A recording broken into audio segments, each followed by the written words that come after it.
माझ्या हक्काची माणसं इथे असताना मला परक्या माणसाच्या मदतीची गरज नाही.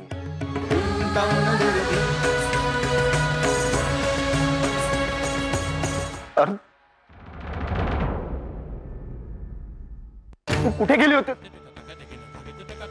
अरू, इथून पुढे तुला जर का माझी कामं करायची नसतील ना तर तसं सांग, नको करू, मी करेन. पण जर का तुला करायची असतील ना तर ती तूच कर. माझ्या वैयक्तिक आयुष्यात कुणीही ढवळाढवळ केलेली मला चालणार नाही. कळलं? मग येतो मी.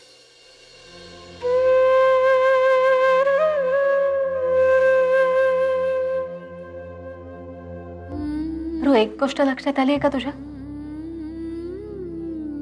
दिग्विजयांना वाटतंय की त्यांची सगळी कामं त्यांच्या बायकोनेच करावीत आणि नकळत का होईना ती सगळी कामं तुझ्याकडनंच होत आहेत. आणि बघ ना, आज मी संजूला भेटायला गेले होते तर त्यांची सगळी कामं तूच केलीस ना. याचा अर्थ कळतोय का तुला? त्याचीही तीच इच्छा आहे की दिग्विजयांची सगळी कामं त्यांच्या बायकोकडनं म्हणजे अरुंधतीकडनंच व्हावी. अच्छा, तेव्हा तुम्ही एक काम करा, आजच त्या प्रोजेक्टचं प्रेझेंटेशन बनवून ठेवा, मी उद्या आल्यावर बघेन. Okay, bye bye.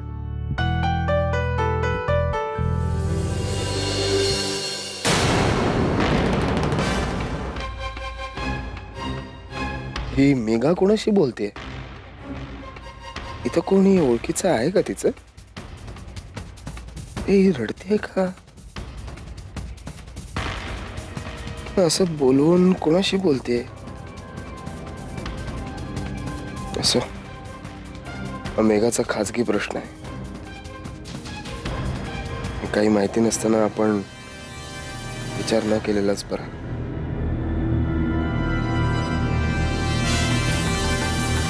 दादा तुझ्यावर भडकला नव्हता आणि हे तुला चांगलंच ठाऊक असताना तू असा निर्णय कसा घेऊ शकतेस ना, हेच कळत नाही. जोपर्यंत दिग्विजय माझ्या समोर येतील तोपर्यंत त्यांच्या समोर माझ्यातली अरू नेहमी बाहेर येणार. अमर भाऊजी, अरुंधतीला या घरात राहायचं असेल तर मेघाला या घरातून जावंच लागतं कायम.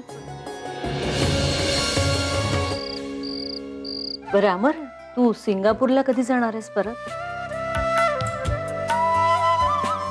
तिकडेही बिझनेस आहे आपला, विसरून चालणार नाही आपल्याला. खूप कामं वाढलेत ना तिकडची. मामा, मीच परत जायचं सिंगापूरला. म्हणजे?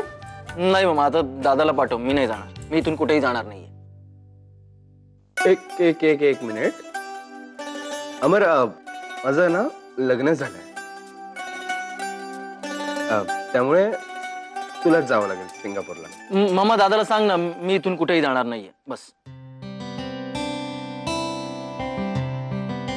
ठीक आहे, तुला जायचं नाही ना सिंगापूरला? ठीक आहे, इट्स ओके. मामा, एक काम करा, अमरचं लग्न ठरवूयात आपण. एक मिनिट. हे बघा, मला लग्न करायचं नाहीये, कळलं?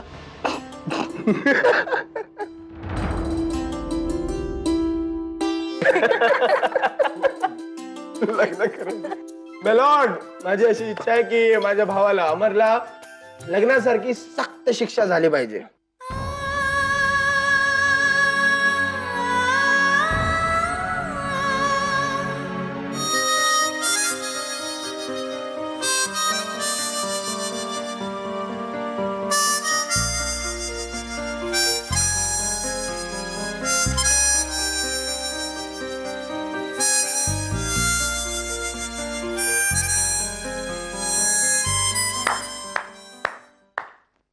Bravo, simply Bravo.